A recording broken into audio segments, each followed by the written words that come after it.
The Ma Nishtana, the four questions that we open with in discussing the Passover story, are described by many commentaries as this ethos in Judaism where we are all accepting of questions, and Judaism is about questions and is about challenging ourselves and getting to a deeper understanding.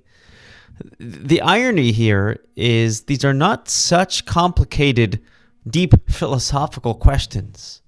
Why is this night different than all other nights? Why do we eat matzah? Why do we eat maror? Why do we lean to the left? Why do we dip multiple times? These don't seem like deep philosophical or complicated questions, but rather quite elementary. But the way the Abarbanel explains it is that when we analyze these four questions, what we see here is a very stark contrast, almost a dichotomy. We look at the matzah in contrast to chametz. Matzah is the poor man's bread, and on some level, it represents the antithesis of freedom.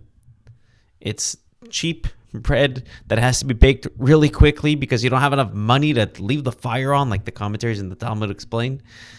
You look at the maror, bitter herbs, again reminding us of slavery, of the bitterness of slavery. But then you talk about the leaning to the left, which is something of royalty, which represents freedom. You talk about dipping multiple times. That represents freedom as well, not just once, but twice. So we see so many different things at this Seder that is confusing. We're getting mixed messaging here. Is tonight a night to lament our slavery, to remember our slavery, or is it a night to remember our freedom?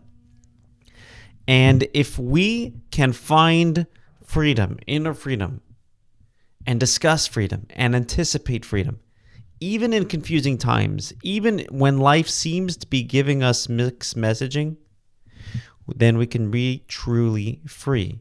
It's easy to feel free when that is the obvious environment on the outside.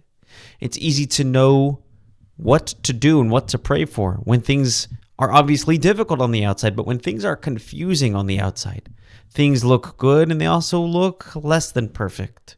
And we get mixed messages. We feel like we're caught in two different worlds. We now have the opportunity to shine as our best selves as we discuss the Pesach story. That's my story, and I'm sticking to it.